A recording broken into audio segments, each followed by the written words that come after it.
When Sanballat shows up, why opposition means that the work matters, by Steve Martin.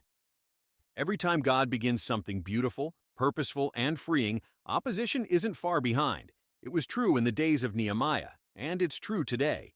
When Nehemiah began rebuilding the broken walls of Jerusalem, restoring identity, safety, and hope, he didn't face apathy. He faced fierce resistance, not from strangers, but from people who seemed convinced that the work must be stopped.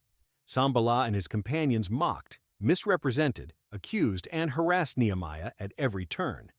But here's the part we often forget. Their opposition became the clearest evidence that God Himself was behind the work. Because no one bothers to attack what doesn't matter. Opposition is not a sign that something's wrong. It's a sign that something's right. Sanballat didn't rise up because Nehemiah was off track. He rose up because Nehemiah was on track. He rose up because God was restoring something. God was freeing people.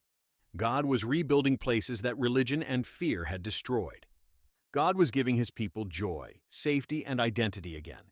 Sanballat didn't oppose the work to ruin it. Sanballat opposed it because he couldn't stop it. He was a tool, not an obstacle. And Scripture makes it clear. God used even Sanballat's resistance to strengthen the workers' resolve. The same pattern today. In every generation, whenever God rebuilds damaged places, minds, hearts, beliefs, communities, Sanballat shows up again.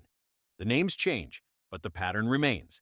Mockery, misunderstanding, misrepresentation, accusation, fear-driven warnings. It always sounds dramatic. It always sounds urgent. It always sounds spiritual.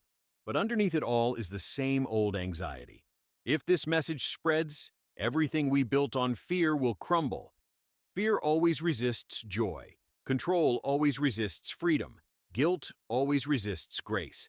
That's why Nehemiah's story speaks so powerfully to our own. We keep building because God called us to build. Nehemiah didn't debate Sanballat. He didn't argue. He didn't try to win him over. Scripture says that he simply replied, "I am doing a great work and cannot come down," Nehemiah 6:3. Then he picked up his tools, turned his face toward the wall, and kept rebuilding the places that God had told him to rebuild. That's our posture too.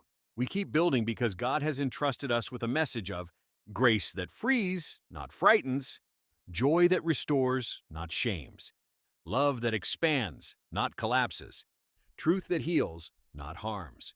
We're not building walls of stone. We're rebuilding walls of understanding, hope, and freedom. Walls that protect people from the destructive messages of fear-based religion. Walls that help God's people stand tall again. And no amount of criticism changes the assignment that God has given. Opposition can't stop what God authors. Sanballat tried everything: intimidation, accusations, public shaming, private manipulation, distortion of motives, dramatic warnings. But the wall still rose stone by stone. Why? Because God was the builder, and His purpose cannot be stopped. The same is true for the work that God is doing today. People may misunderstand it. Some may misrepresent it. Some may stand against it sincerely, convinced that they're helping God.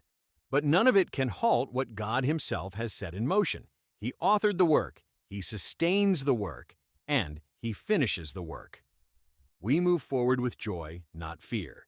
So when criticism comes, and it will, we do what Nehemiah did. We keep building. We trust the author. We stay focused. We stay joyful. We hold our peace. We let God handle the opposition. And like Nehemiah, we'll look back one day and say, "The wall was finished because God strengthened our hands." Nehemiah 6:16. Sanballat may shout from the sidelines, but God is the one who has written the story. And we're honored to keep building, joyfully, confidently, and without coming down.